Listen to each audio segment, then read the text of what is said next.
Hey everybody, it's Cameron from Omni AI. It's Friday afternoon on the West Coast in the US, and I just thought, why not make a video and do some AI coding with our tool called Grain, and maybe we'll get into Orc as well, which is our agent framework. This is going to be pretty casual, and I'm not going to edit the video very much. If you see any cuts, it's probably because I had to stop and go do something.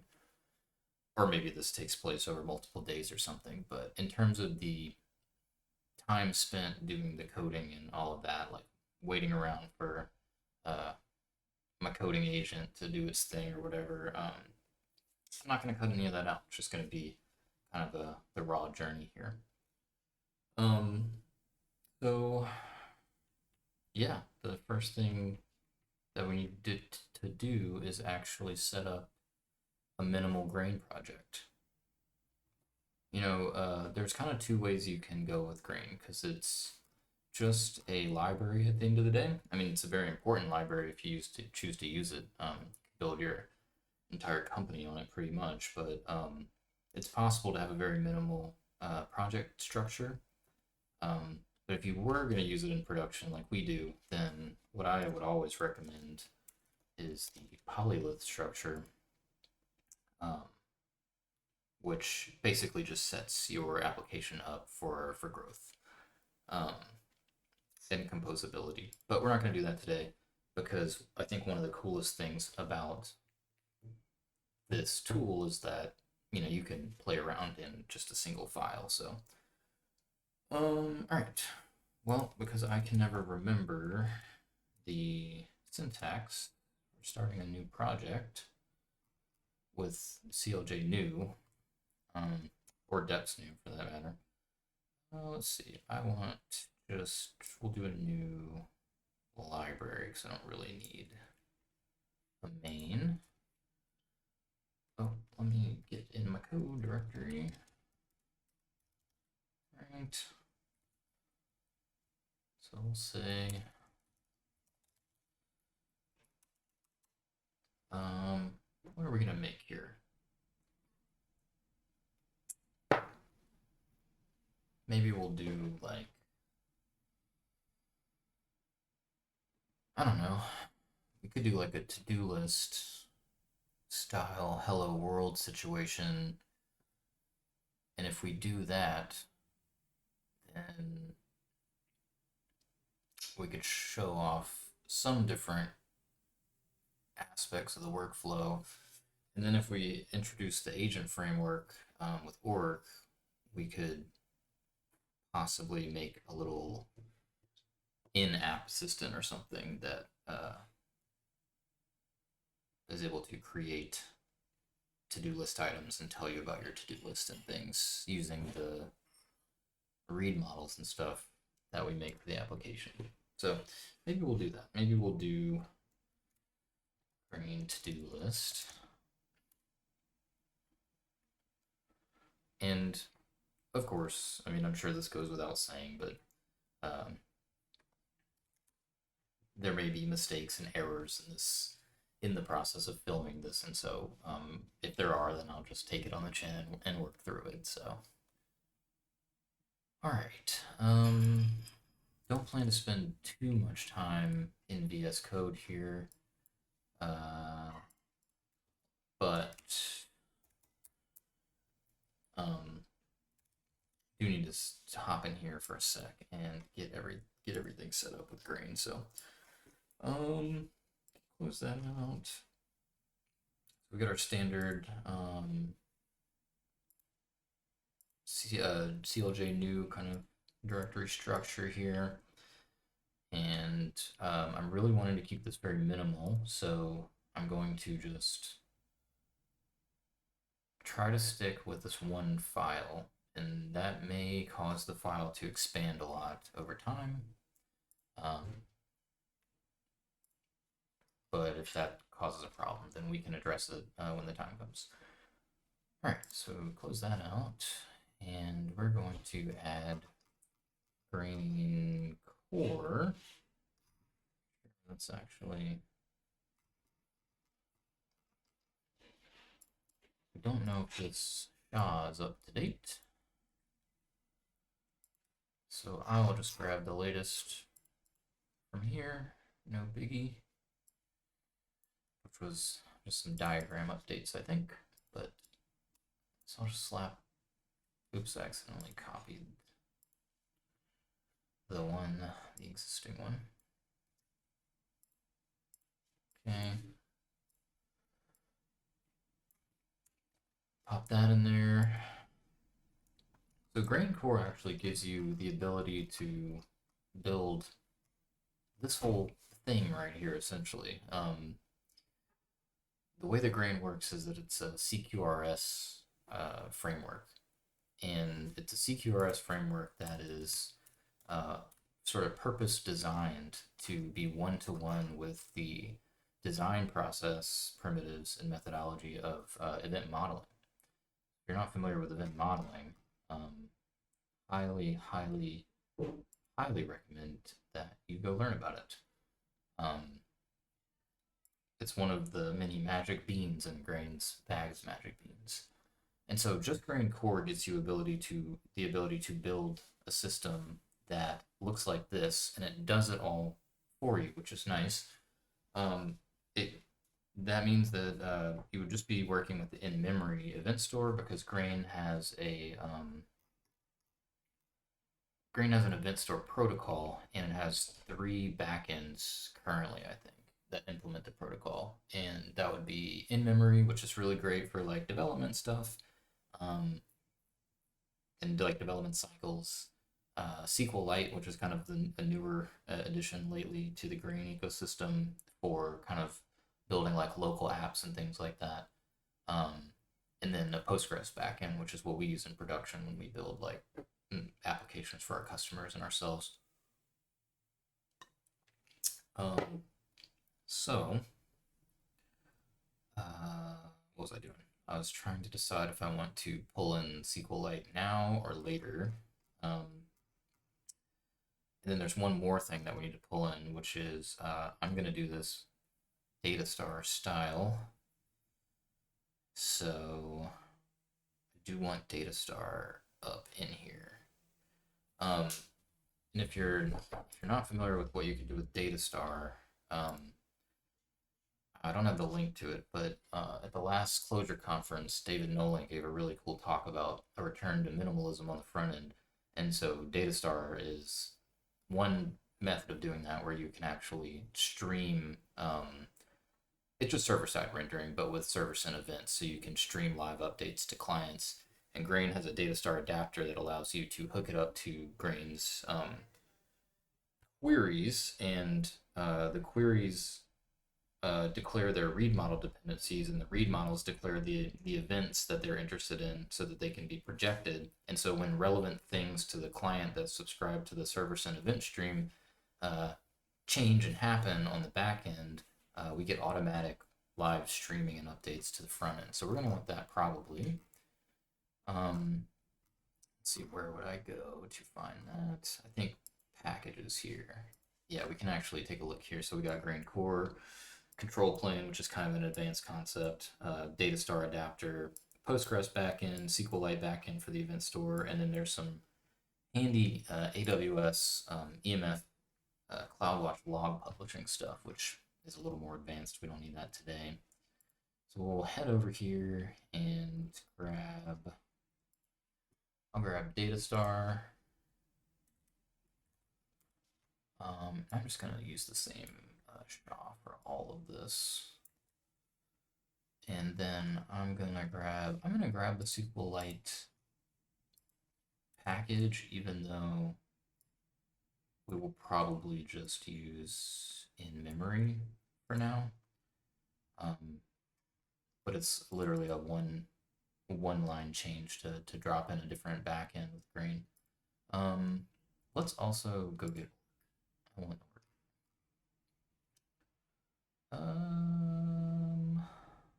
yeah, this looks right.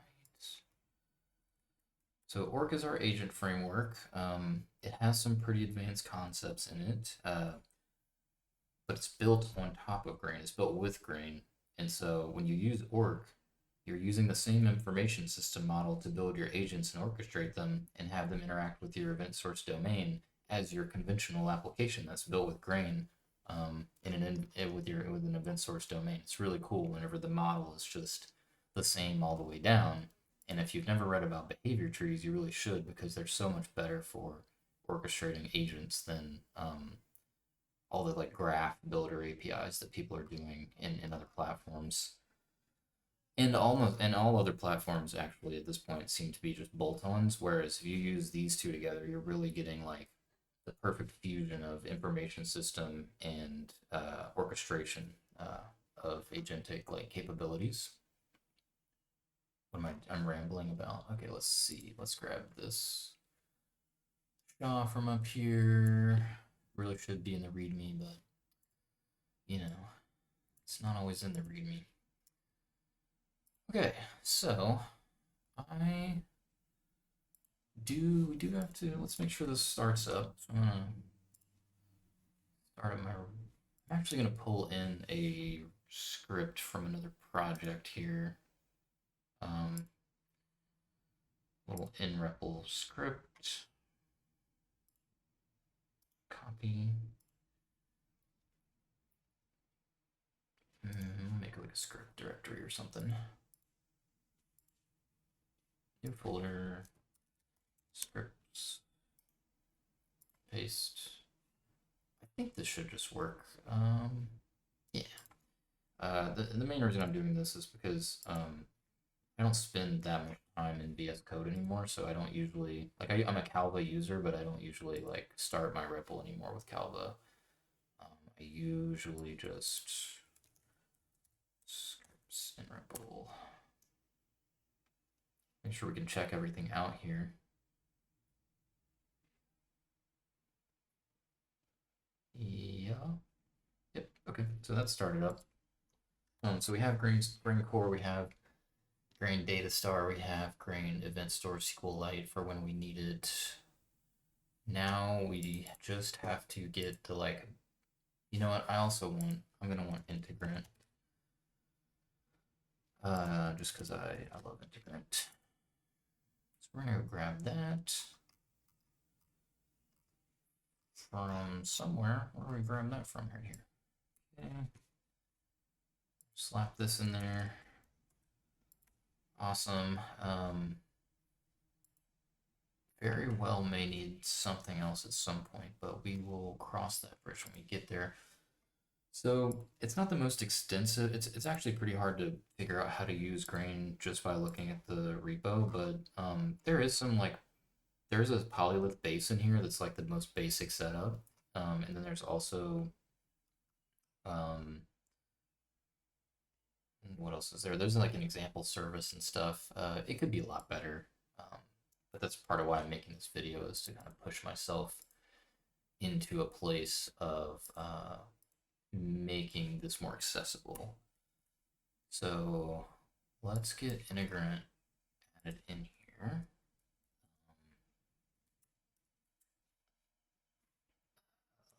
What am I doing? Integrant.core. Yeah, core G. Cool.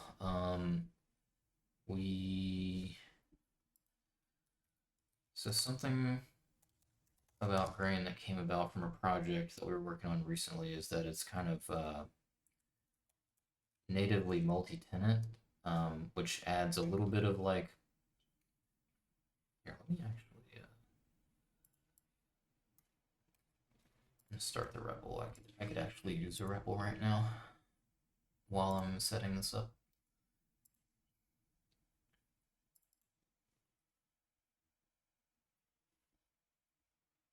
All right, we got a REPL. I just need a UUID. Random UUID. So Grain is structure multi-tenant at the structural level. That means that you can use AI to build multi-tenant applications, and there's no way for it to do it wrong. But that does mean that nowadays, um, if you're going to build a single tenant application, maybe we can paper over this in the future or something, but you do just need like a stable tenant ID.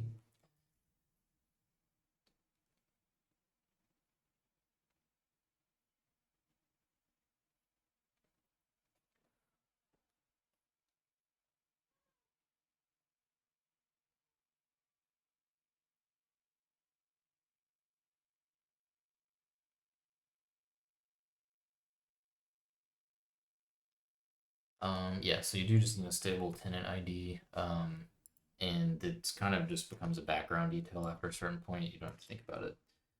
In a multi-tenant system, it's very handy though because you can very cleanly isolate data for many, many tenants in the grain system and in a grain application. I mean, uh, and there's row level security and there's all the stuff that you need to actually build like a pretty sweet uh, multi-tenant compliant application.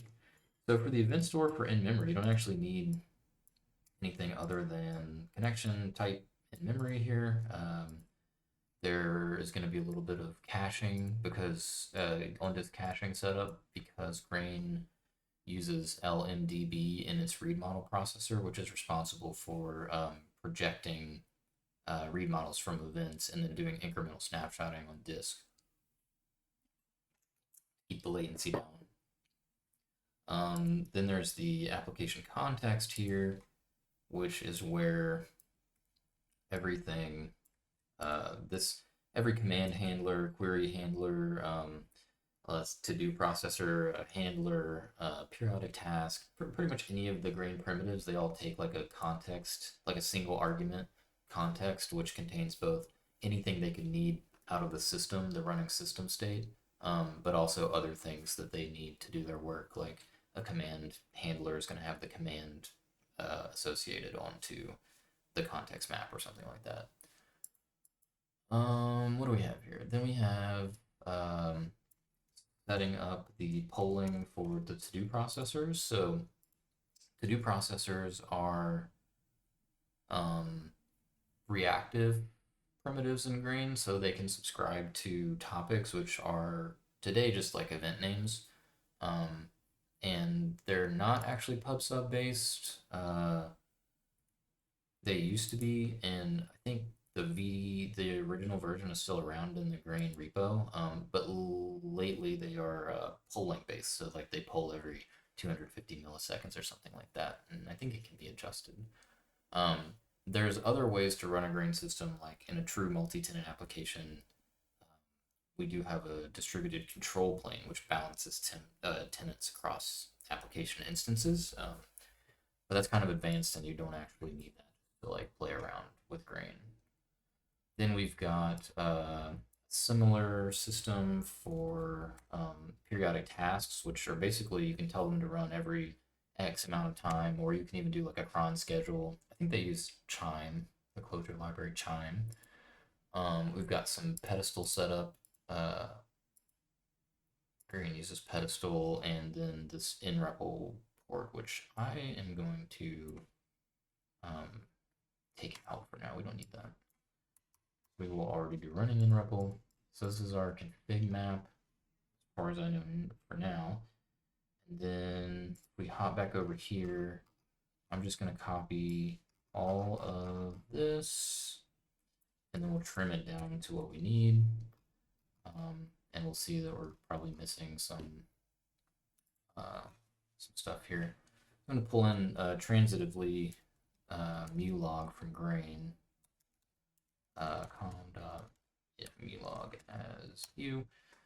And then we might as well just pop this over to the side so we can scroll up here and grab everything we need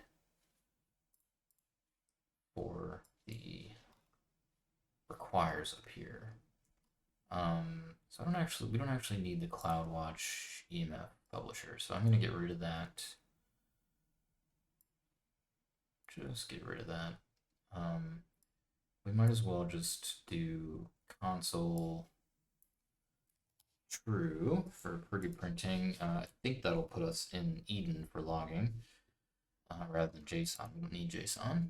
Um, so we're going to need the event store interface, of course. So we'll grab the event store v3. Here, just so it's clear, I'll label these as grain. And then we need the key value interface. So there's a lot of different pieces and parts to grain because it's a legitimately simple system. Like there's a lot of things that you have to bring together that have been intentionally separated. But it's just so much better when you bring them together in the right way. So we need the to-do processor interface.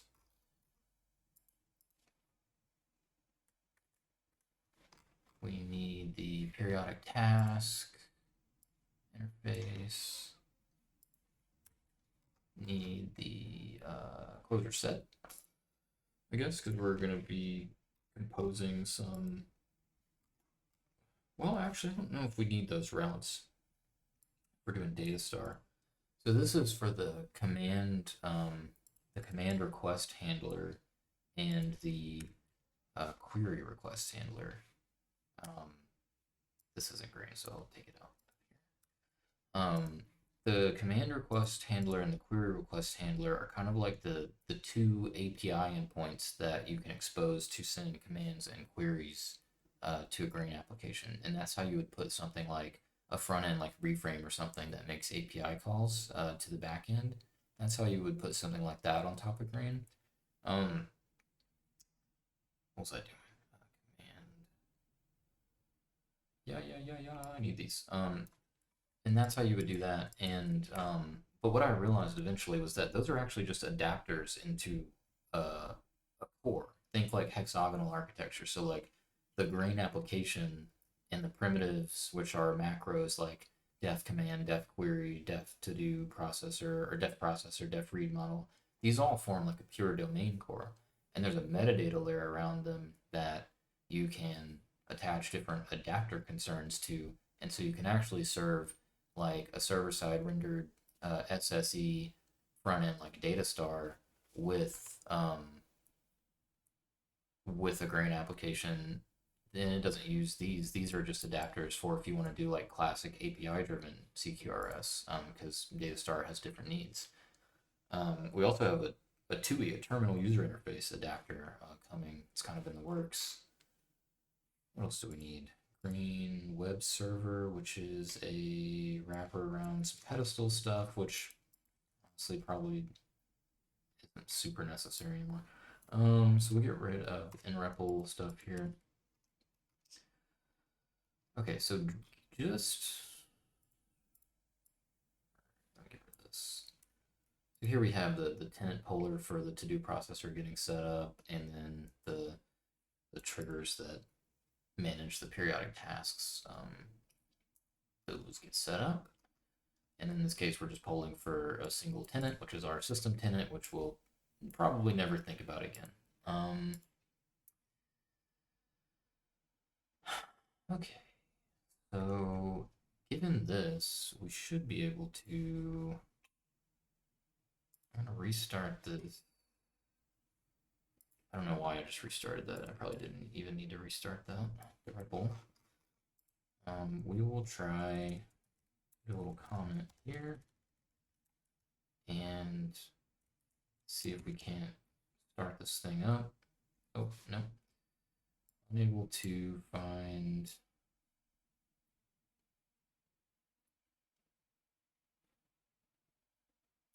What are we missing here? I think I'm missing some JVM args or something.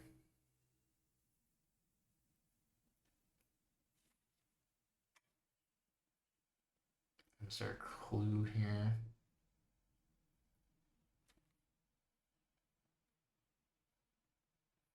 I think this has to do with LMDB. I need some.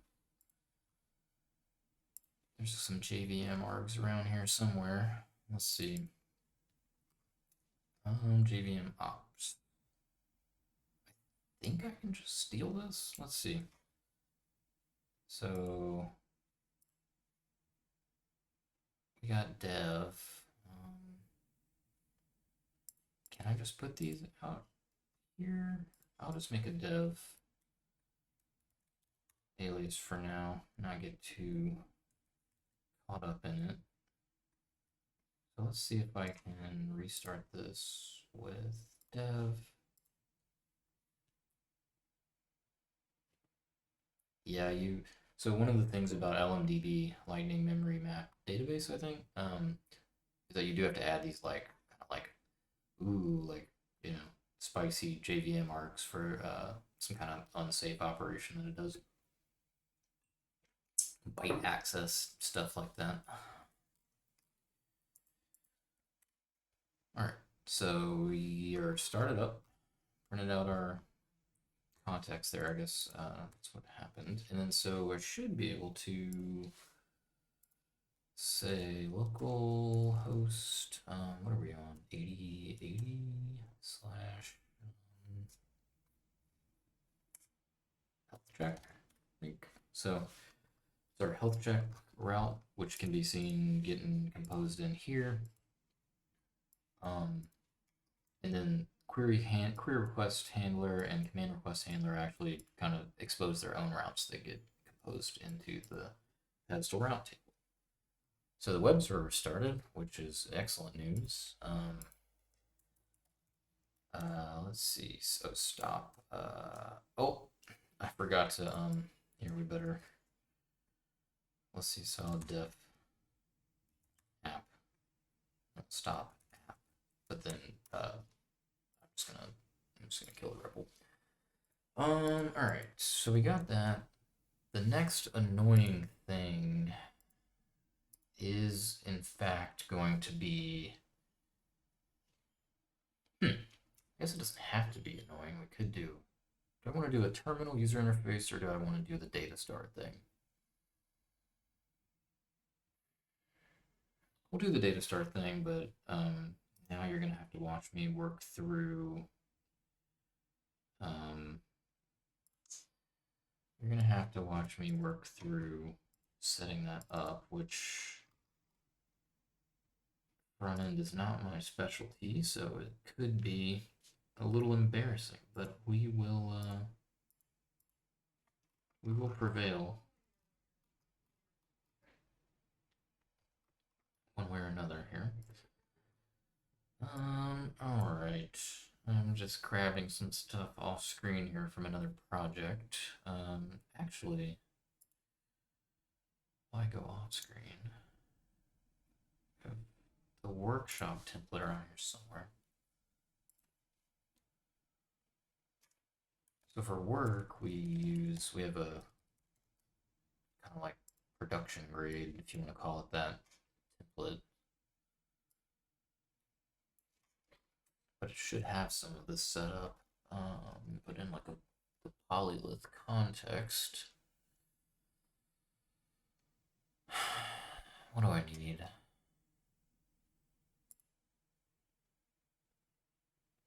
None of that. I don't think I need any of that. That's old stuff. I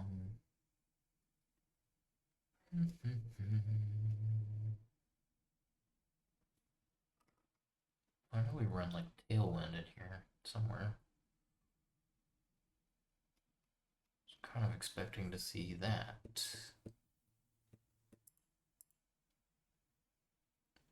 Am I in the right place? I don't know if I'm in the right place. Let's see.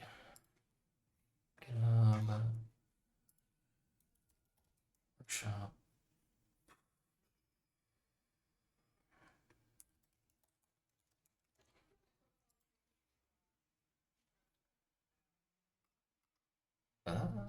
Yeah, there is some stuff in there.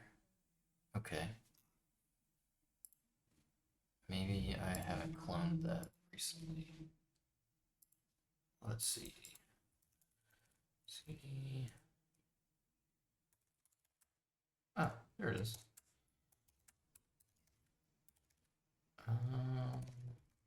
Anything new in there? So let's see how we can adapt this to a minimal setup. I'm pretty sure I need these. I need this package JSON file.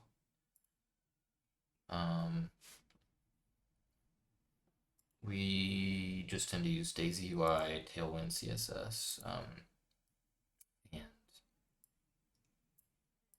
I guess Tailwind CLI. All right.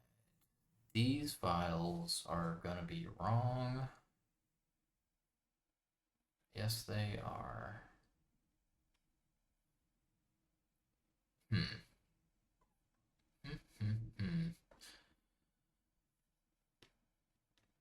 Okay. What else do I need before then? I'll just mimic this.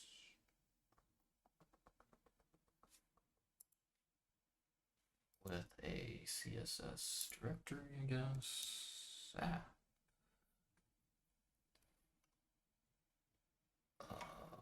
New folder. Yep. I'm gonna steal this file, Tailwind related file, I believe.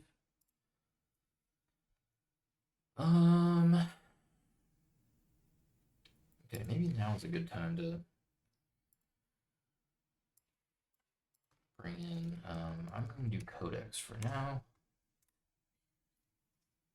Okay, need to convert the file paths in package JSON for CSS build stuff over to this project structure.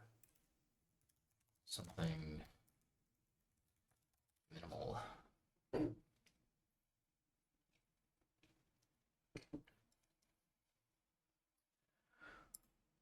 Okay, while that's cooking, there's some couple of things that I do want over here from the template, which is no longer open. There we go. There's some skills. There's some skills. They are Claude skills, but they're skills nevertheless. But these are kind of, yeah, these are kind of set up for that production setup.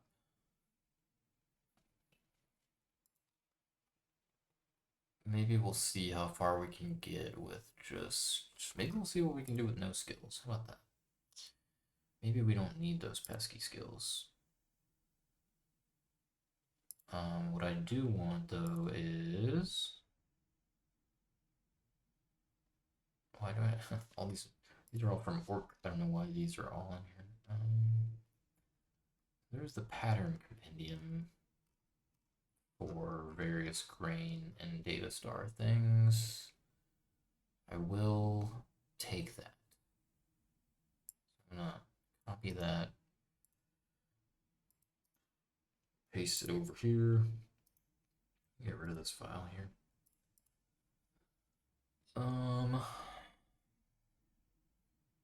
Most of this is org stuff that shouldn't even be in the workshop template. Okay. Don't need that. Don't need any of that really. The only other thing could be handy is we do have a whole like UI system already in place, but you know what? We can start from scratch. It's fine. We'll start from scratch. Although I may draw some inspiration from that repo. Fetch. Yeah, go ahead.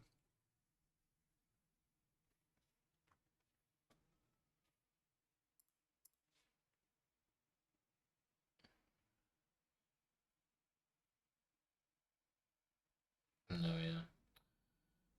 Probably need to install. Install.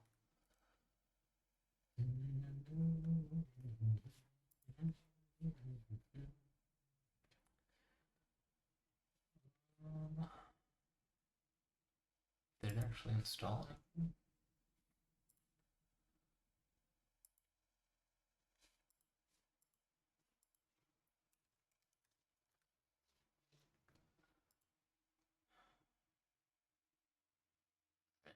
NPM is crazy these days.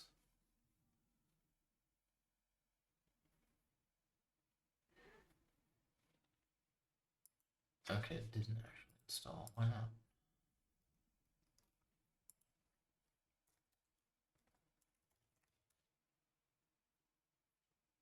Up to date. Oh, it's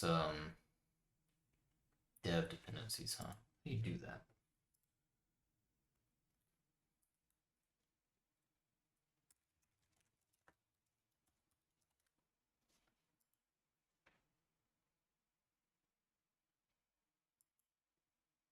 Hmm. Says it should install them. Oh, classic case of being in the wrong dang spot. Go back to our repo. Hmm.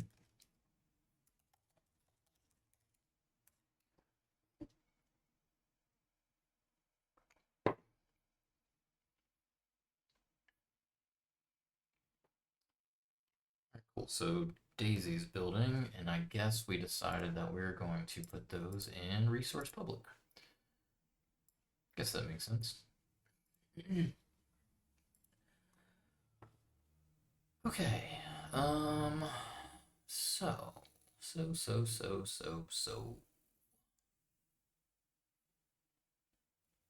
Trying to think. Are we prepared at this point? I would like to say okay. So update the update this file, the pattern compendium, to reflect the minimal structure of this project rather than a polylith structure.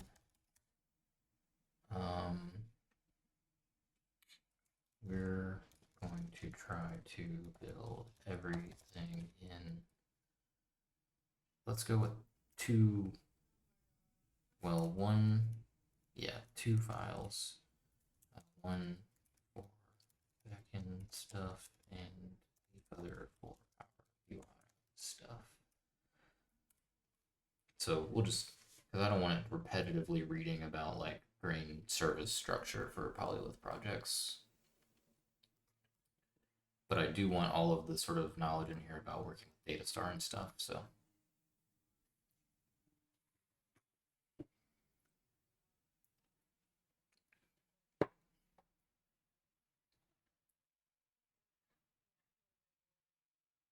we'll let that cook for a second.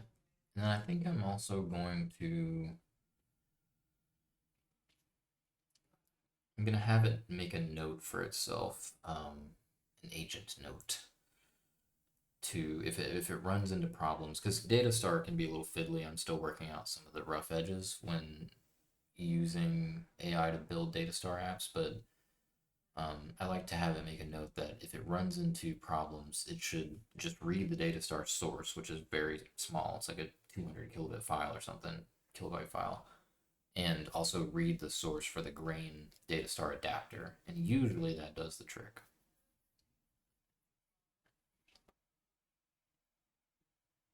But I'm sure we'll run into all sorts of shenanigans and hilarious things on this adventure, so it is what it is.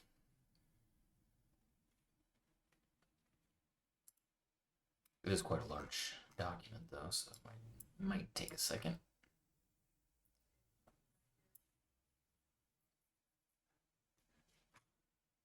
But it essentially just has, let's check it out.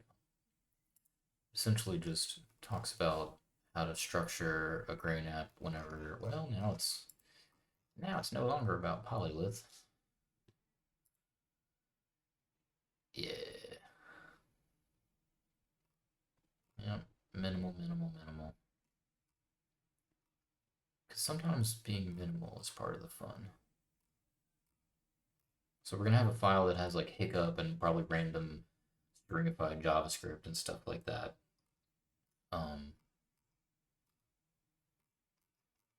then we'll have a file for our commands, queries, read models, and all that stuff.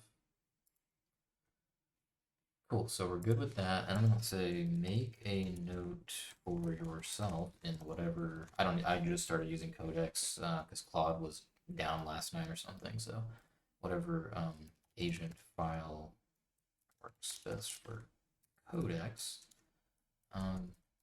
When running into issues with Datastar or any front-end related problem, retrieve the current version of Datastar the project is using and read the source. Also, read the grain Datastar adapter source. Always consult grain source when running into issues. So, we'll see what it pops out in here.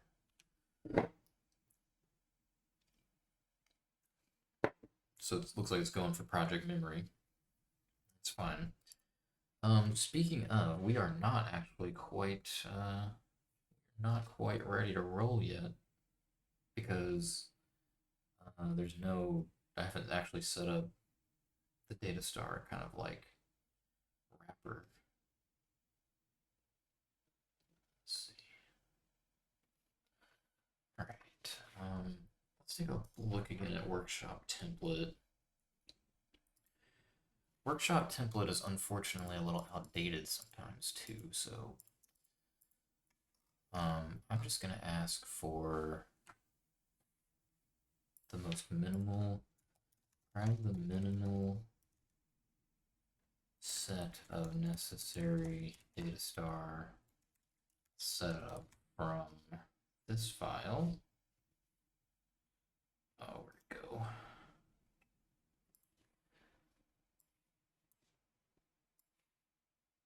So typically a lot of stuff gets wired up in the polylith base, and that's what's happening here. And I'm just gonna have it grab that and set up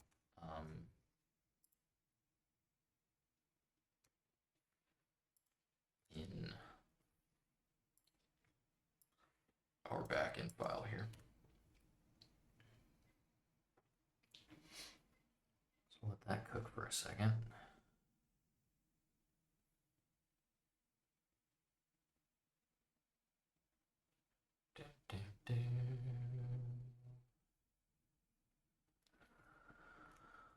And then we should be good to at least try to get something up and running.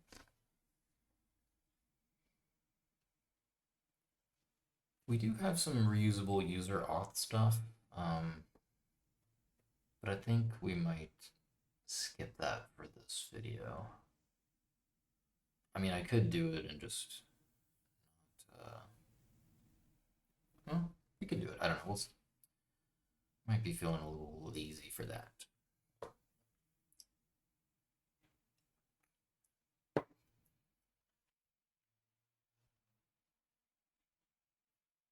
Yep, that's right. The Datastar adapter generates routes. So the way that the Datastar adapter works is pretty cool. You basically annotate Grain's def queries with Datastar metadata, and then routes for doing all the Datastar stuff get generated.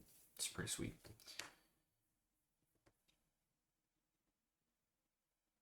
And then we'll take a look at what it puts in here.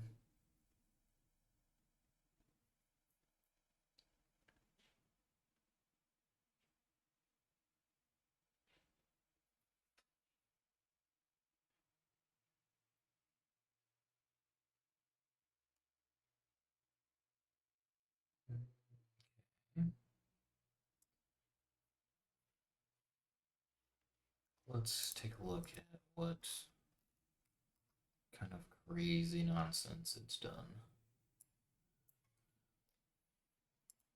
So setting up some header stuff, secure header stuff, allowing CDN to be used.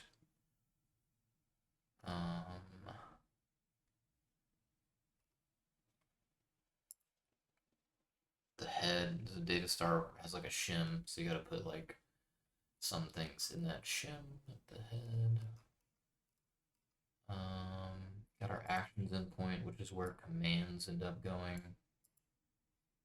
instead of like the command request handler we were talking about earlier. Different adapter surface area. Do I want to allow to load? So you can smoke test the web server. Actually, yes, but I'm interested in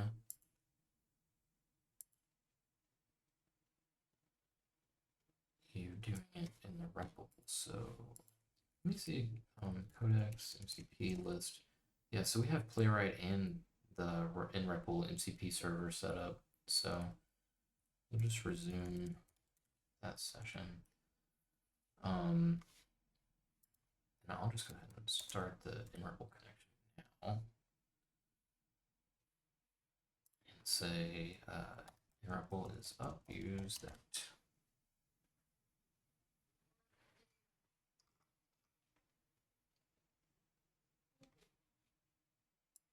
We'll see what it does. It wants to use nREPL, and I will allow that. And it should actually see this comment right here and know to go and start the application. So, and then maybe it'll use Playwright.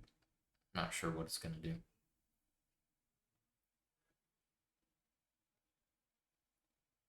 Got some kind of error there.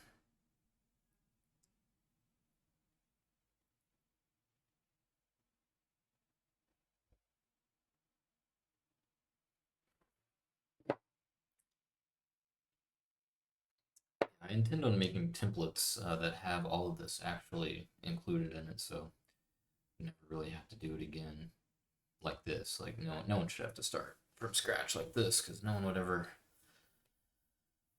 have the time for that.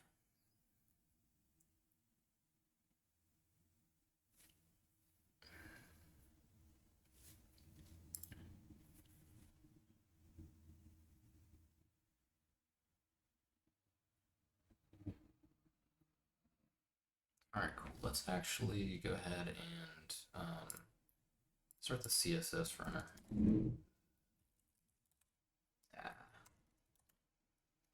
There we go. Okay, and what I'm gonna have it do is let's do a basic home screen just to test things out.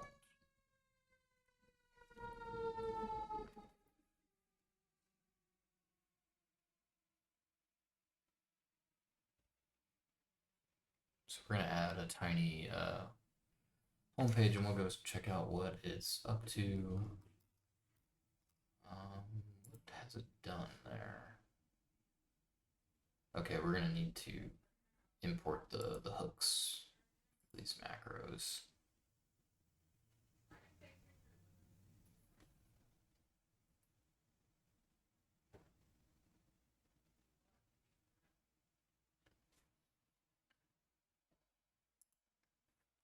Okay, we'll just say check it out with Playwright.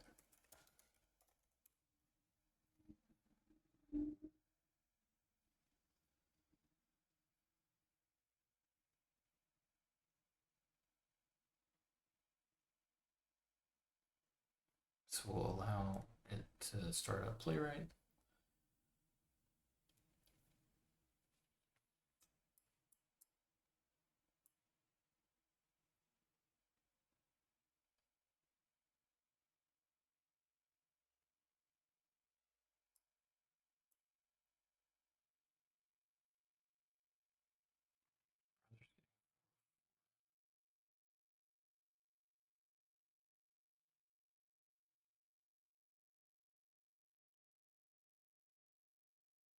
Getting closer, internal server error. if there's any output that could help with that. Send over the logs to it.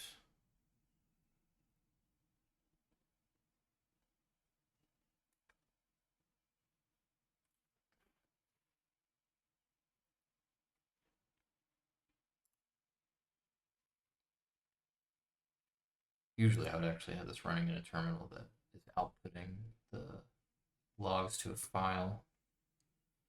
Oh, datastar head returned a vector containing a link vector. Interpreted. So there's a little quirk.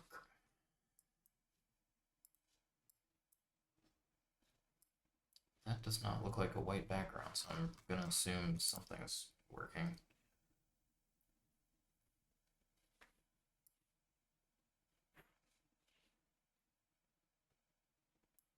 Gem loads, but app stays empty. Oh yeah, it probably didn't register a query schema for the query. All queries need schemas. Molly schemas using def schema, which we'll see it do in a sec. And I'll explain what's going on here.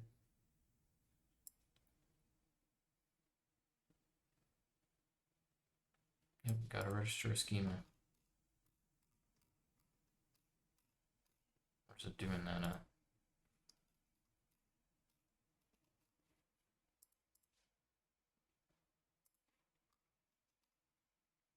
Yeah, there we go.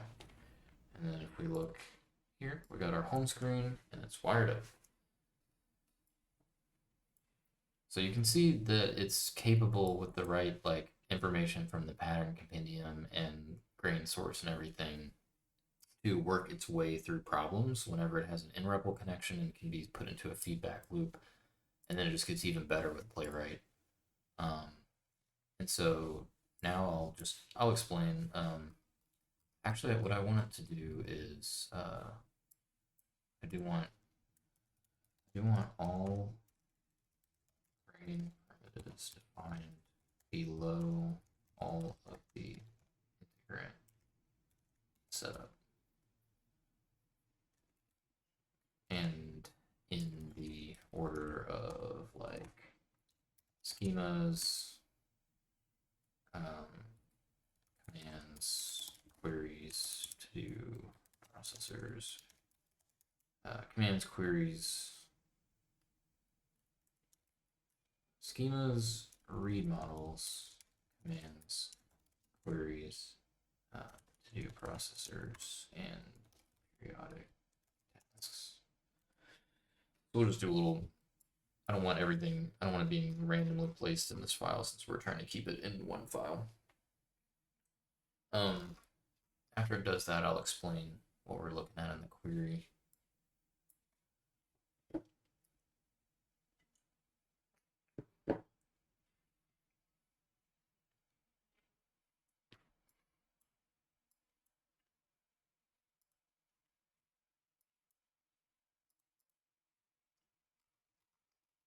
There we go. We got slots for everything.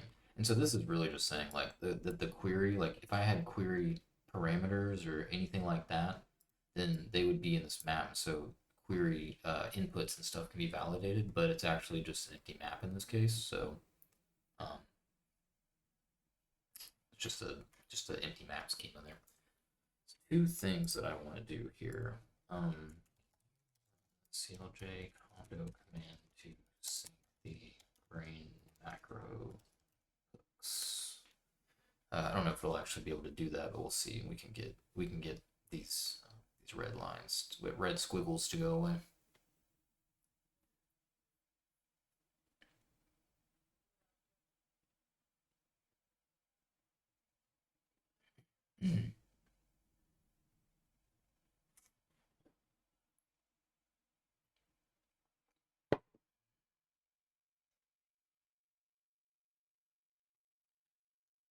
do do do.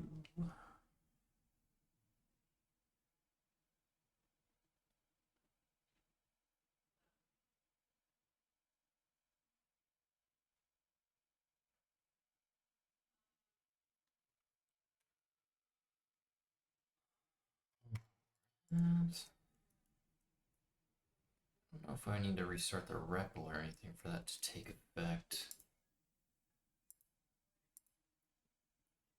Did we get grains?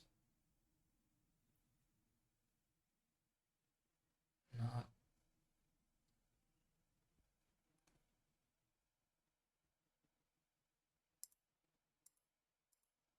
Hmm.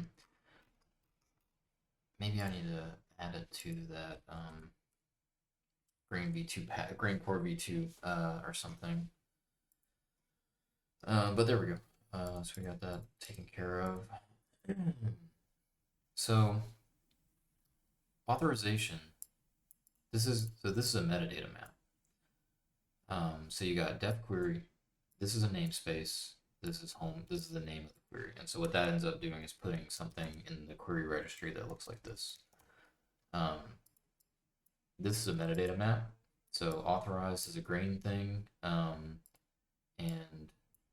constantly true means that it's publicly accessible. The query handlers and command handlers don't actually care about this. This is something that is enforced at the adapter layer. So command request handler, query request handler, data star actions endpoint, or the query streaming route paths, they all care about this. And this is a predicate that receives the system context, so they can do essentially any kind of checks against any read models and stuff to handle authorization. Authentication is a separate issue, and I may or may not treat that today.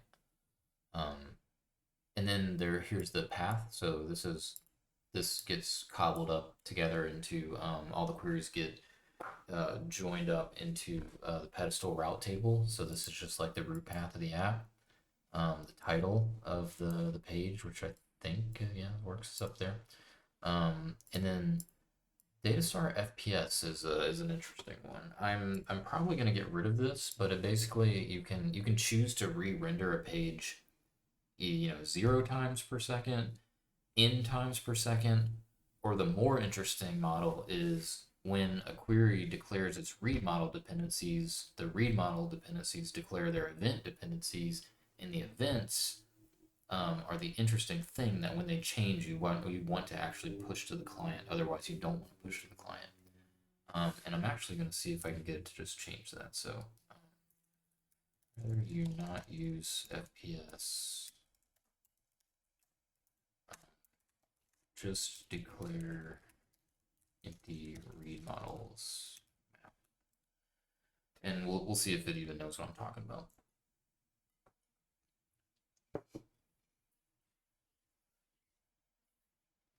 And the page should still render.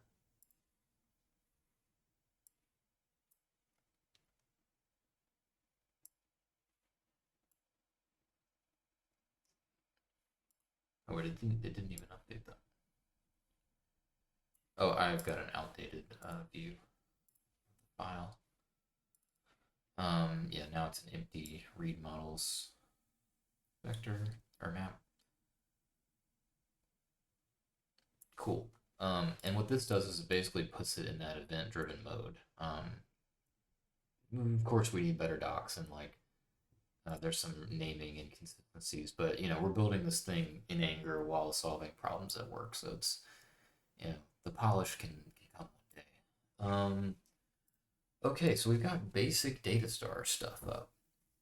Now I think we can try to just get into our domain, I think.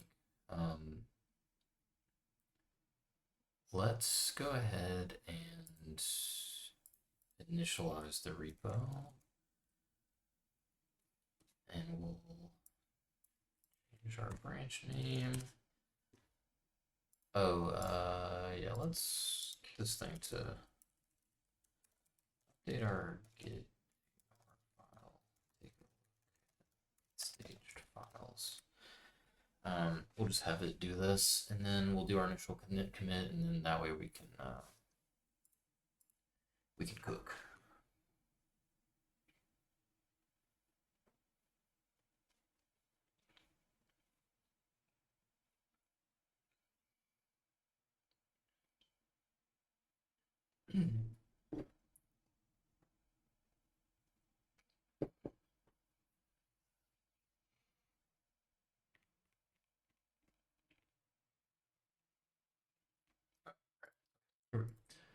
Yes, we got all of our condo stuff, which I guess, like, I honestly don't know. Are you supposed to commit that stuff? Are you not supposed to commit that stuff? No idea.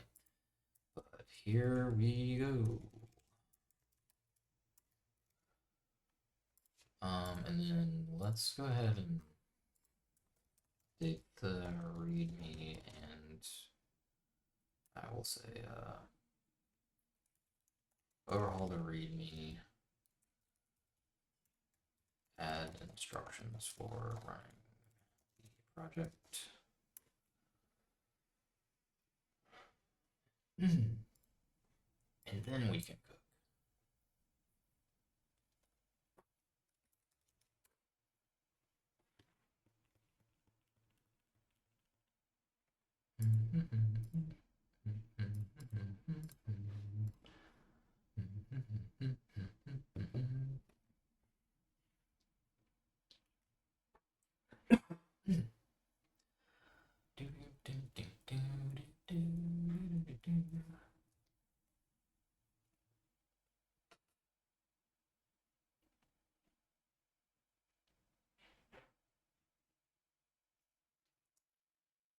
All right, let's take a look at that. See what I put up.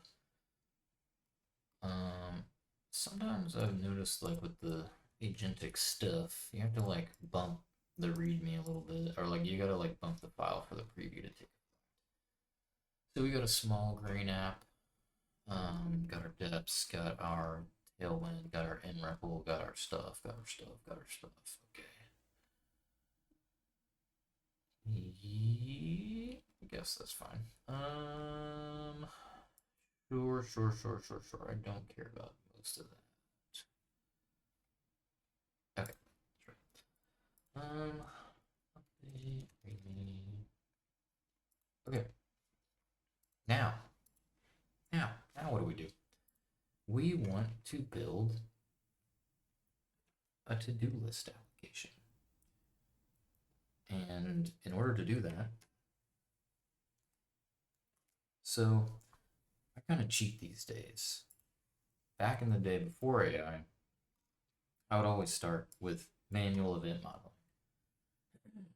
But I designed Grain to be able to be one-to-one with event modeling primitives: command, query, read model, to-do processor.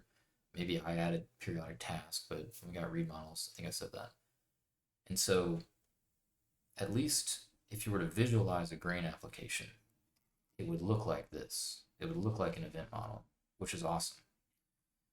So, what I'd say is let's just do some event storming in plan mode. We're going to make an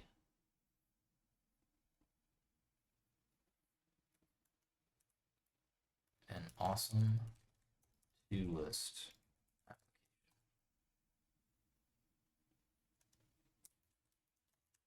Let's event storm. So by making the AI event storm, it's going to drum up an idea of our event sourced domain space. That's going to lead us to schemas for all of our commands, queries, read models, events, and things. Schemas for the read models, schemas for the commands. Like I said, all of that stuff. Let's see. What kind of to-do app are we event storming towards? Personal GTD, build a powerful single user task system with inbox, projects, context, due dates, review flow. Keep it intentionally simple. Create, complete, edit, delete, and filter to-dos. Add collaboration concepts like assignment, ownership, shared lists, and things. I'm gonna go with the top one because it seems more complex than I would have ever done before. Like AI, you would have done the simpler one. The first implemented slice to optimize for is the daily task loop. The event model, focus on a rich event source domain model before polishing UI flows. Yeah, that's definitely what we want to do. And then, how deep should this event storming go? Yeah, we want to get decision ready. concrete commands, events, remodels. Yes, yes, yes. All that stuff. Let's roll. Now we let it cook.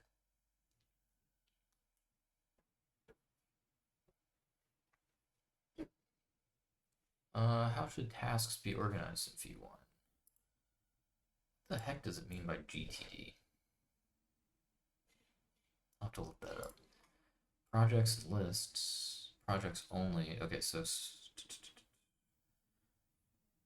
every non-inbox task belongs to a project. Simpler model, less flexible.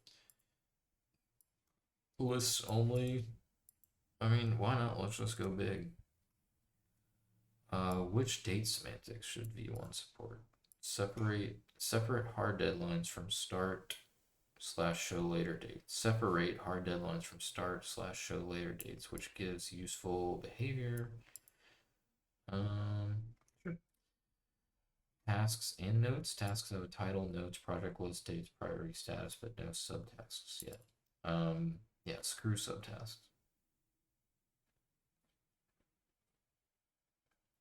So he said tasks only have title and minimal metadata, keep all structure outside of tasks. I actually kind of like that. What can we do with that later, I wonder? Probably do a lot with that later, actually. Obviously, if you were building like, your own thing, you would have probably done a lot of ideating, or if you're working with a customer or something, you're gonna have different ways of arriving at the actual intention you're setting for the product you want to build. But in this case, I'm just like whipping something up. So which bucket should be first class? Inbox, next, waiting, someday. I don't mind that.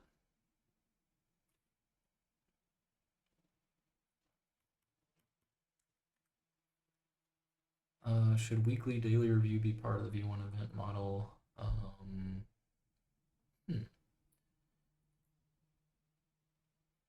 Yeah, why not? Why not? Good quick capture work.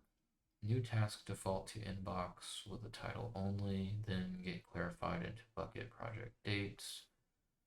Allow creating directly into the current view project list when the context is obvious. Designed for a single quick add syntax that can parse project date. No. I like the context thing.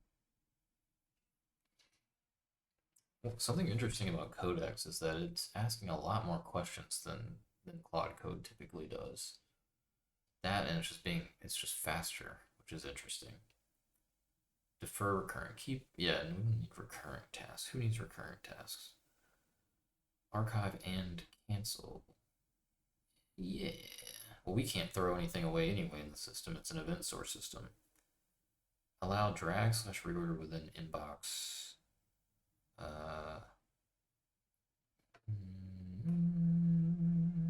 Sure, why not? Man, this is gonna be a pretty big event model.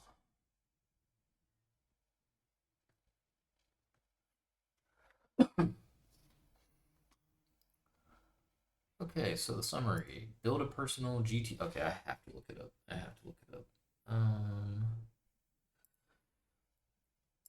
GTD to-do list. Getting things done.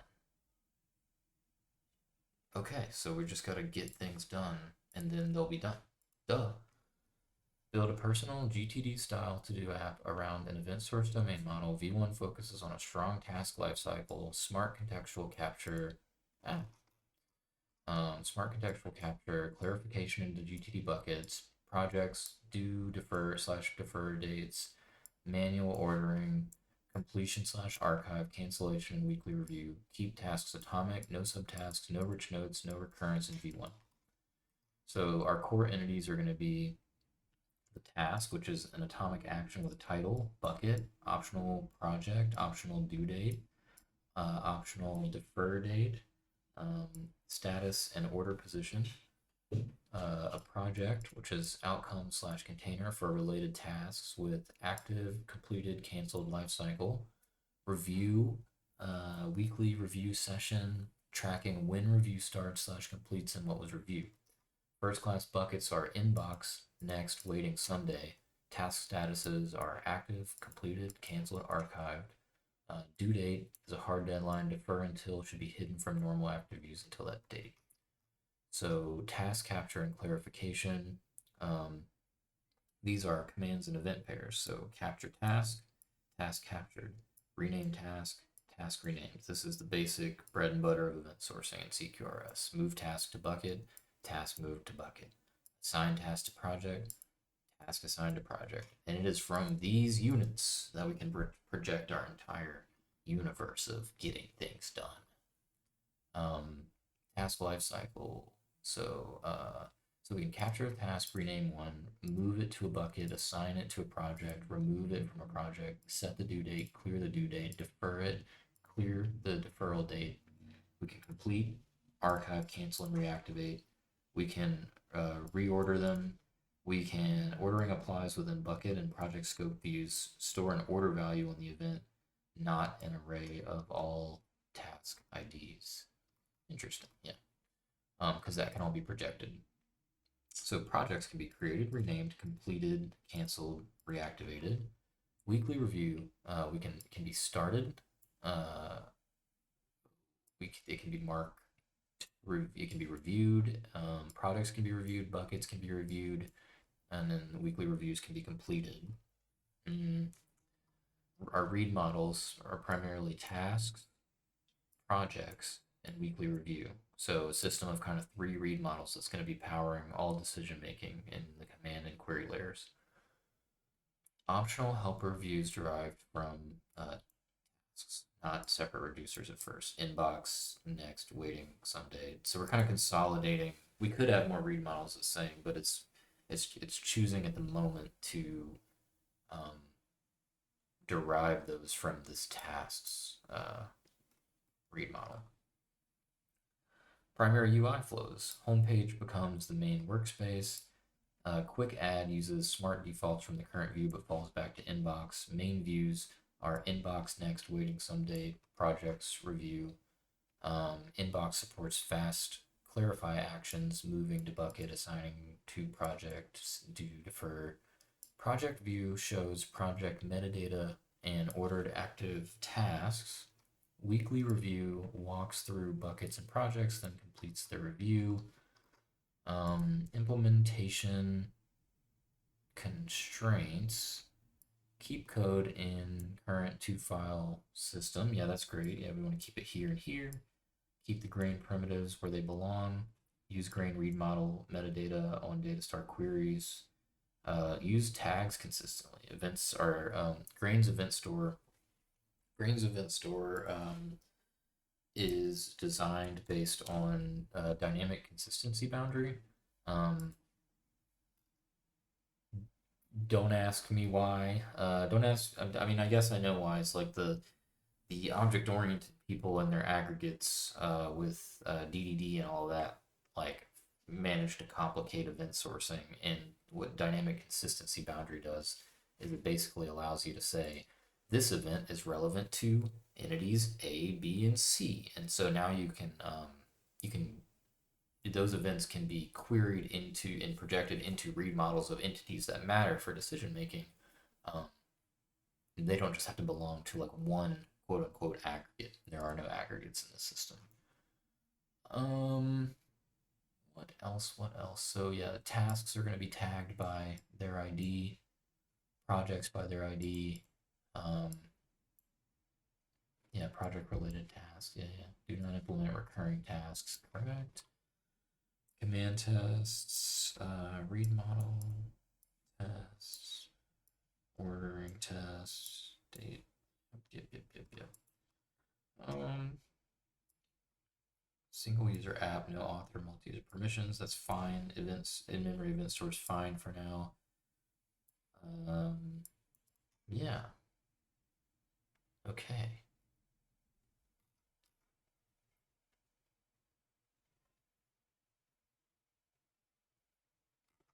Might as well take this time to ensure a comprehensive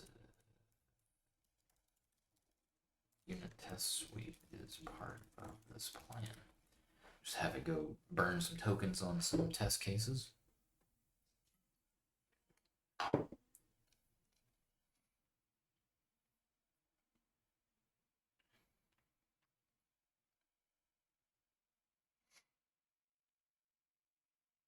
Okay, and I think what I'm going to ask it to do is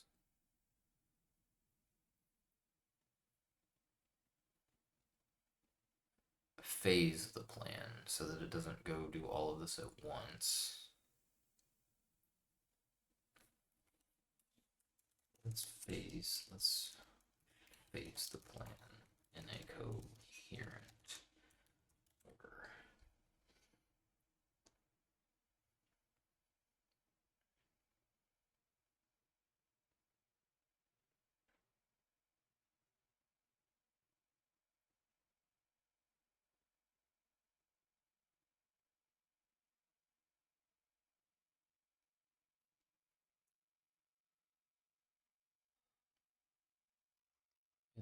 So phase one is domain, foundation, and test harness. That's fine.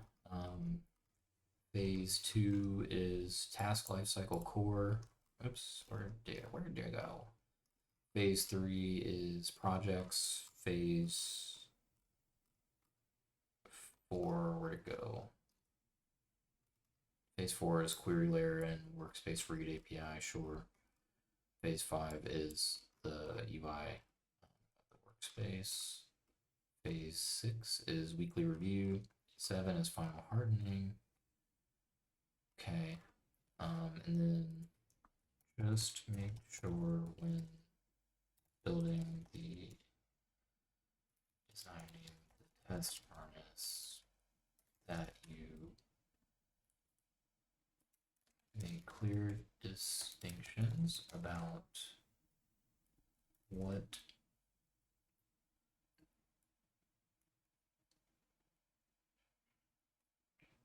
is pure function testing and what needs to run through the query and command processor,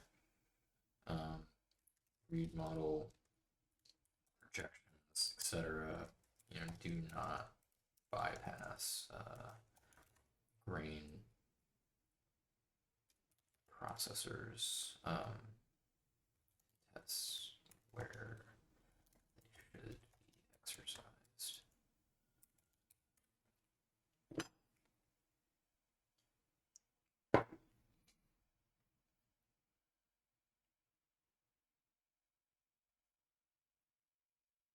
All right.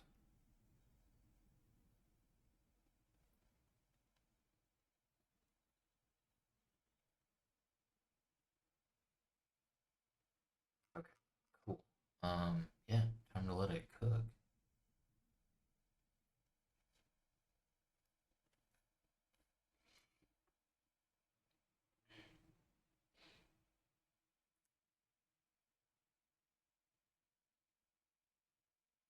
Implement the plan. And when this is all over, I'll be getting things done.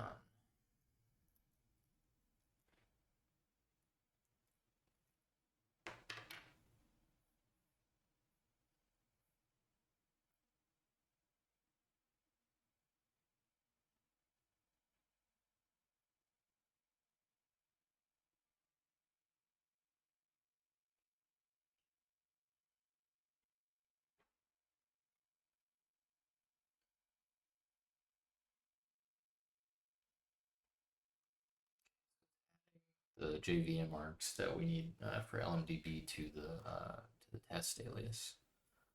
Which that makes sense. And then it's bringing in the UI file into our main file here, and then some extra grain stuff that we actually need, like the read model processor and the command processor.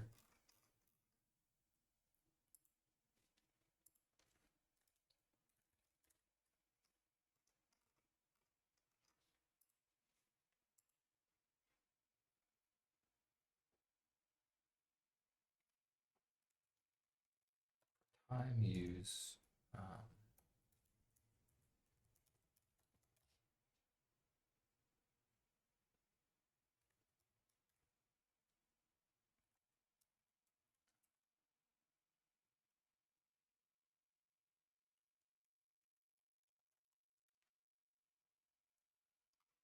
We'll just make sure it's using literals for the offset date times.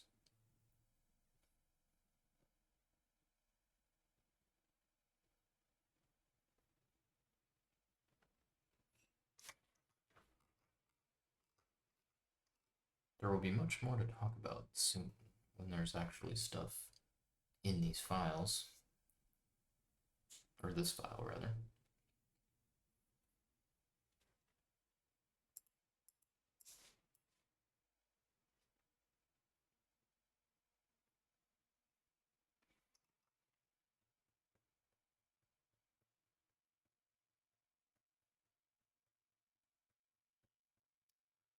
And so what I'm really intending to demonstrate here is that we come in, we event storm, we sketch out our domain, and then we can let it cook.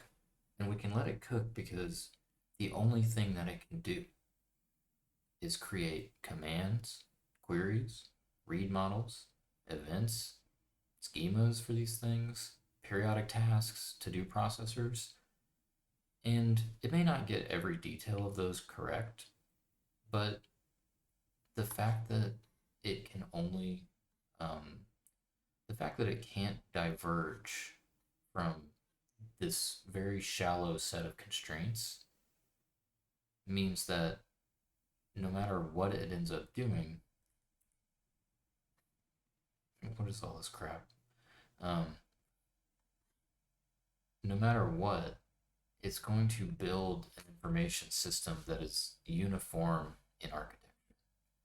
And you just can't say that about any process right now with agentic coding that doesn't have basically a bedrock floor that the code automation structurally cannot bypass. Now, why can it not structurally bypass these grain like grain? It's because that's the substrate that we're putting the code automation on top of. And anyone who knows grain knows that if the coding agent has done something that isn't one of those primitives I just listed off, it's wrong. Um, you can't say that about systems where the way things done are changing constantly. I'm just going to assume that it is going to fix whatever is going on here at some point. Not going to sweat it. But I don't know what its problem is at the moment.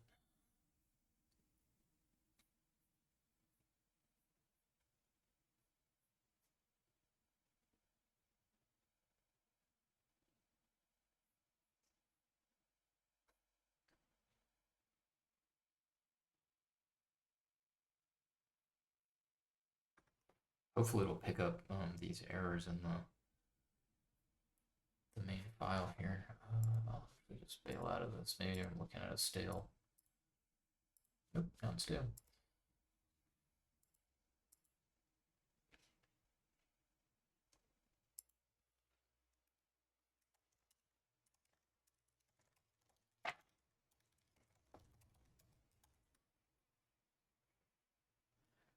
See what's with all these linter errors. Because you know I'm not about to go figure it out myself. But my point about the architecture is when the information system model is so simple that it essentially has no structure at all, then the coding agent model and harness cannot produce arbitrary nonsense. It's constrained to a very shallow set of decisions that it can make. That way, if you or me are a programmer working with something like Grain and building applications, we're moving fast and hitting the accelerator with code automation. And I know that if something's wrong and I go look at the code, sure, inside a command or a query or whatever, there may be some funky thing going on, but it's just going to be commands and queries that are and read models and to-do processors and periodic tasks that are what the system is actually structured out of. Then it eliminates an entire category of errors so that you can focus on actually getting the domain right and the product right and the features right. And that's the stuff that would be funky anyway within the commands and queries and stuff. The blast radius is substantially reduced. And this isn't like, it's not like any of this is new, right? Like I was building Grain before code automation. Grain was designed in the beginning to keep teams of human programmers from shooting themselves in the foot and designing unreasonable systems. And so if it can do that, it can definitely handle this, right? So um, there we go. It must have been a, I don't know, weird linter issue.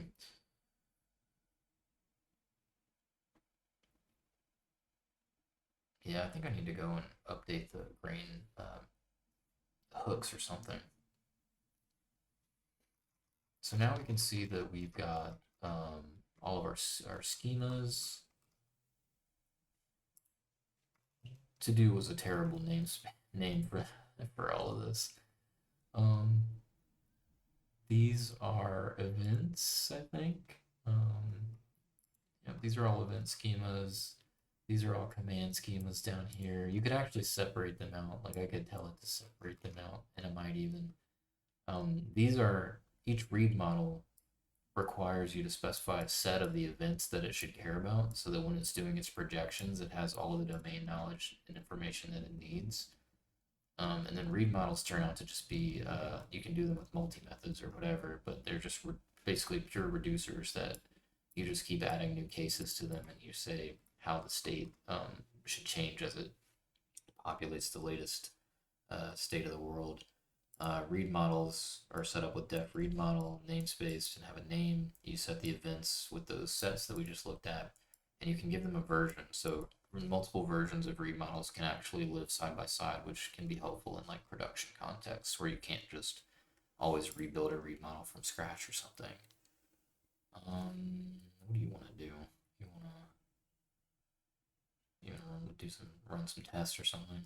So we got our read models. We've got some, looks like helper functions that are kind of derived from the read models. And then we've got our commands. Down here, capture task. So we can see that it takes in command parameters, which will have been specified in the schema for the command and automatically validated thanks to Grain. If it needs to create a new ID for a task doesn't have an ID, then it creates one, which I guess the client can supply an ID if it wants to. Has a bucket or a default bucket. Make sure the project exists whenever there's a project ID, and then does some basic checking like if the project isn't active, then you can't assign a task to it. Otherwise, we figure out the order and then we emit events. So the command handler actually, command processor is a contract. So the final form in a command.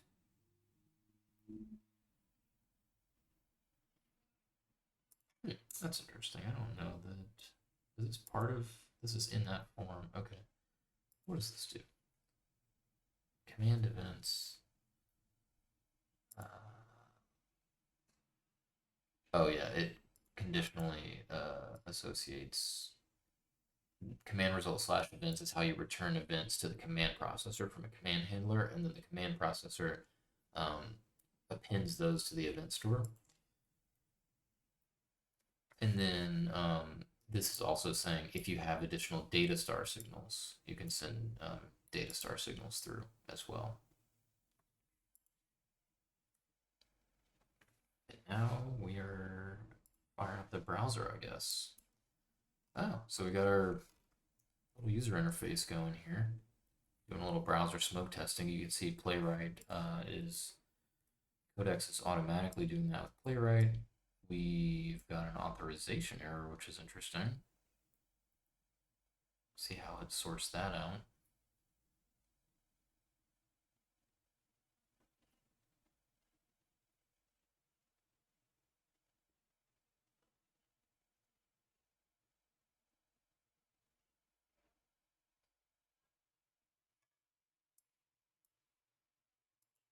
What does it do?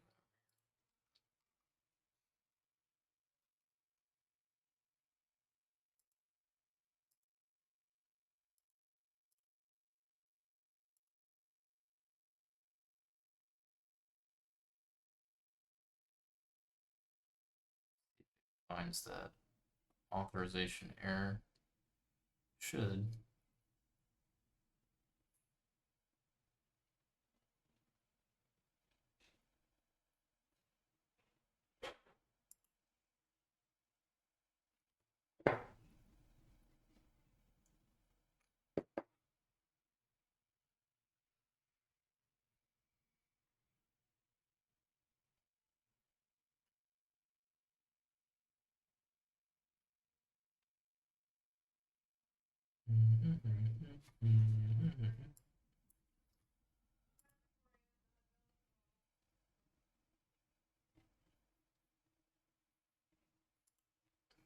Codex, what are you doing?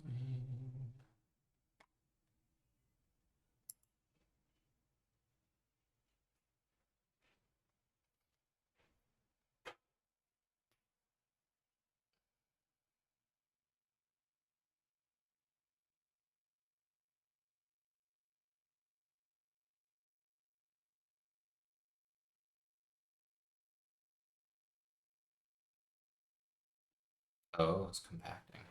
Yeah, I've noticed Codex compacts more often than Claude Code. Claude Code, I can go all day. The million token context limit. Let's did you have to do I right now? Visual. There's an author. What's up with that, bro?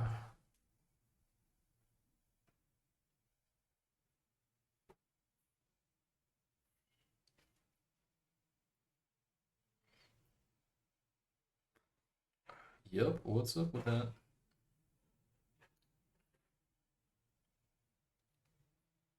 I gotta get to getting things done, you know?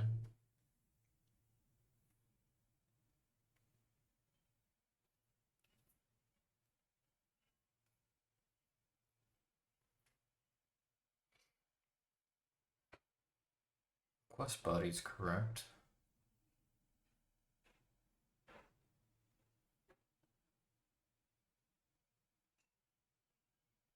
Hmm.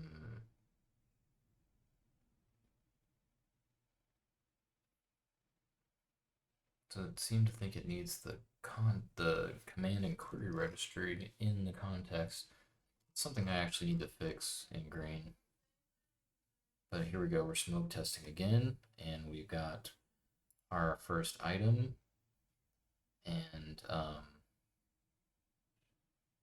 no refreshing, no redirecting here.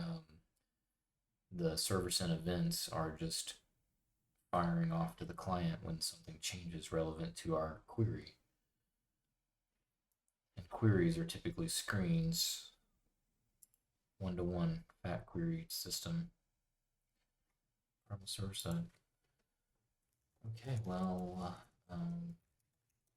what's next?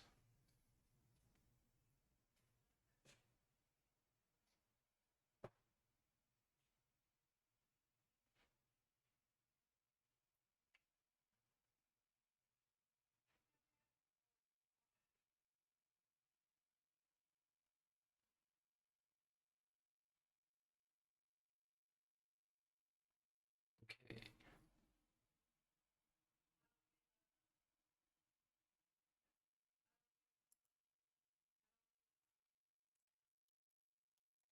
With the plan.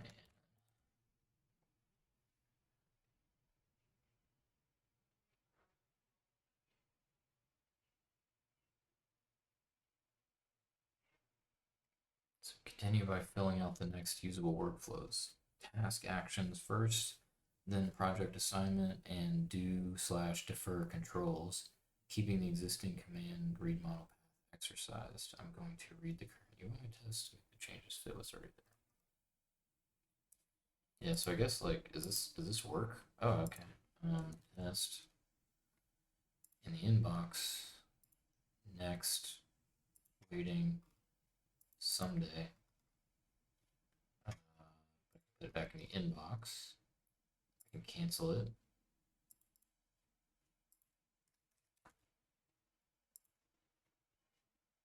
done. Test project. Okay.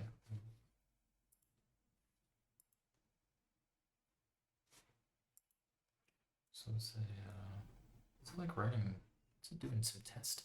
No, it's add a small amount of backend query data for non-active tasks of project lookup, then expand task card controls. Controls will still post grain commands, not mutate UI state look. So take a look at the UI. A little wonky look visually.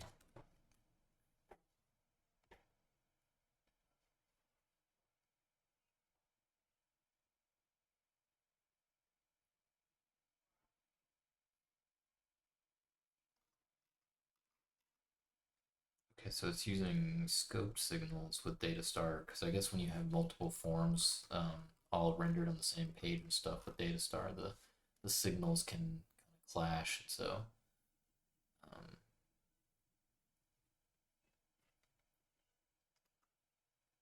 we can scope them.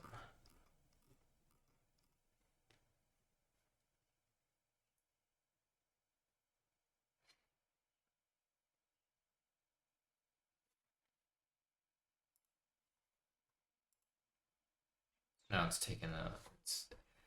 checking out my request to check out this janky UI stuff going on here. Project card is cramped.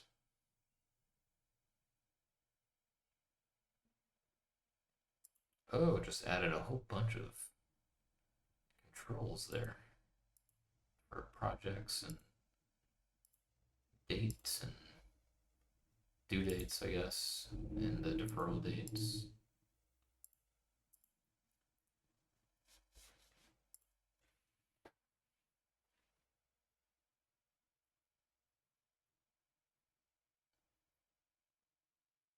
And of course, anytime I could take over and like, if I had an opinion on how this I wanted this to look, I could drive it in that direction.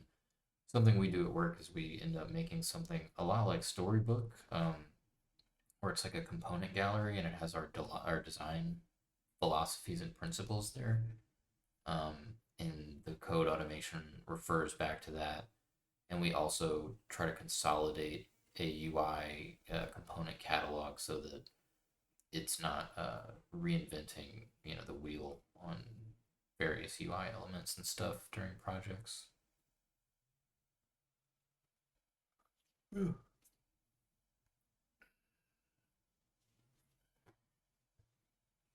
I mean, it's pretty sweet to actually just be able to kick these things off and steer them and watch them debug themselves. And I wouldn't even be able to do it if I didn't have Grain because the problem that Grain solves is that there's no bottom, there's no limit to the amount of bad decisions that code automation can make because it's been trained on like all of the public facing code in the world. It doesn't actually know how to architect a good system. And if I can't justify spending weeks generating code and steering these projects and then to look at the underlying to have to go in and try to understand it and not be able to understand why it made certain decisions, at least with commands, queries, read models to do processors, periodic tasks, it's the same model all the way down. And the more you buy into that kind of mentality, the more it compounds for you.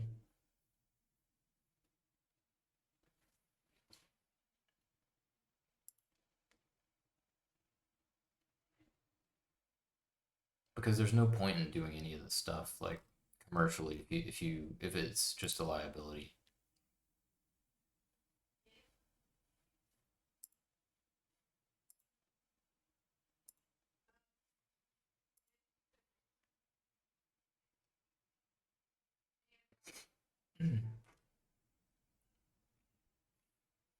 Okay, well, it cleaned up the project. So it looks like I can put a project in the inbox for this, or a task in the inbox for this project Interesting. I guess tasks are tasks. So this is like a main workspace, and then I have projects open, and I can complete them.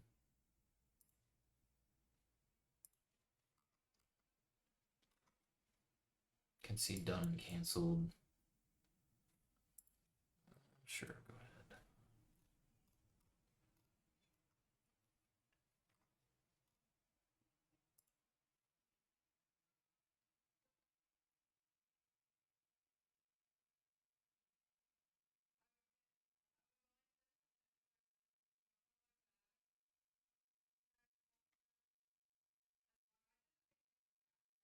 Yeah, we could definitely do a pass at some point that's like a lot more opinionated about how this looks.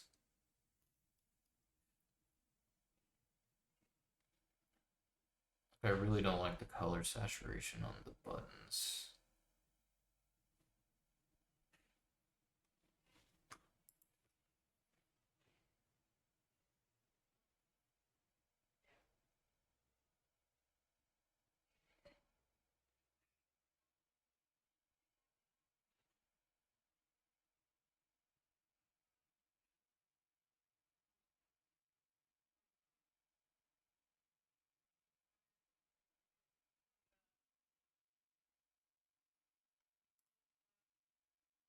I wonder if weekly review works.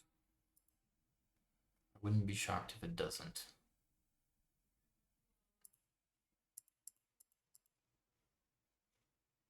Hmm. Review each bucket and active project. Yeah, it's not showing anything. It probably needs a little bit more built out. Oh, what if we fail schema validation? Hmm.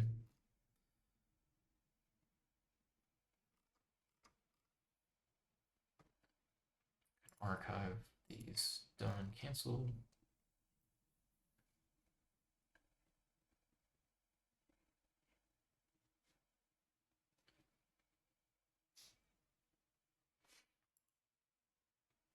What's Codex doing over here?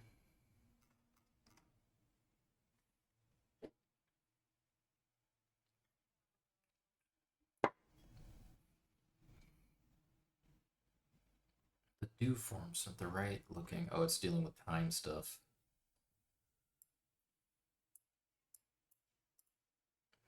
And good, it's going through the source to figure out what it needs to do. I think it's trying to deal with this the due dates, and I don't know if you really need the time component at all in that actually. But I'm trying not to get too involved yet. Just kind of want to get a foundation laid, and then we can mold this more.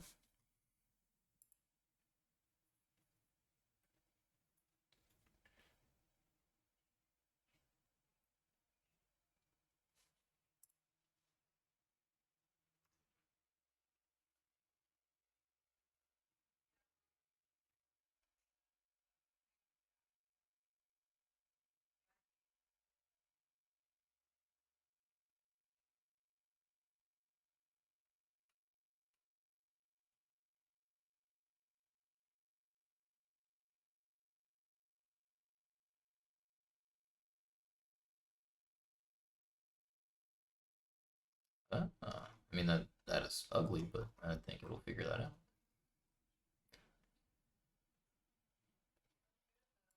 I think the time component of the do and oops.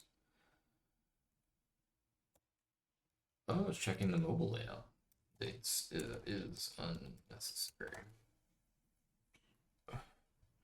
Cool, I didn't even know we were going for mobile.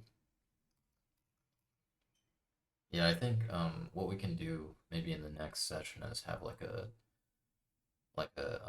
really trick out the user interface a bit more.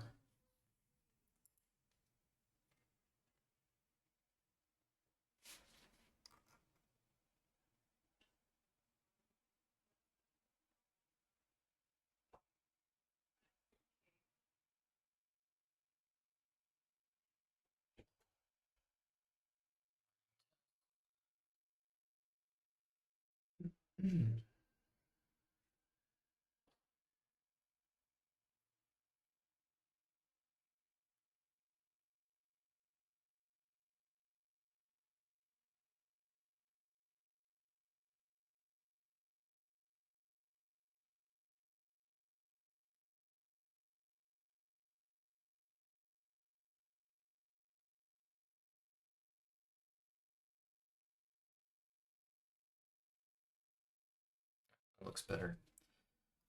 Oh, these colors are terrible though, but adjusting that right now.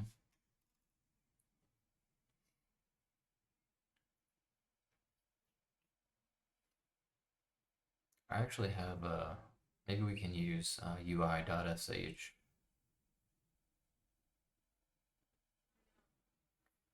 Okay, let's see what's left of the plan.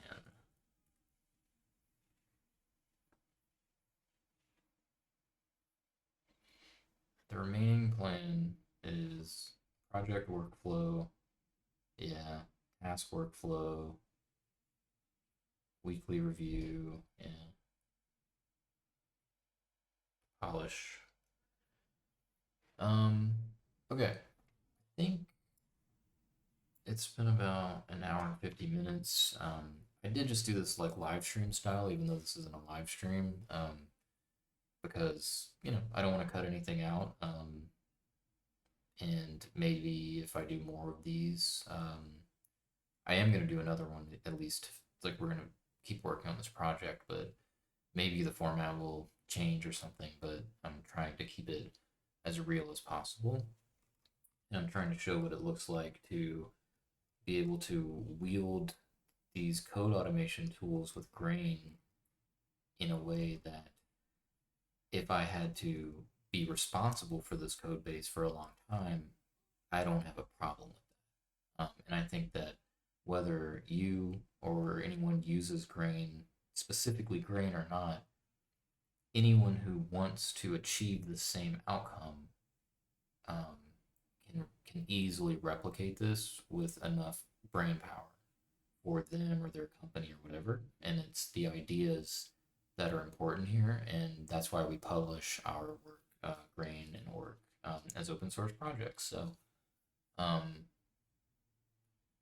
yeah, I think I'll probably finish this session now and hop off, but there will be another one. So have a good one, and I hope nothing here was too cringe and you enjoyed watching my workflow at least. And we can, of course, we're going to improve this user interface at some point. All right, have a good one.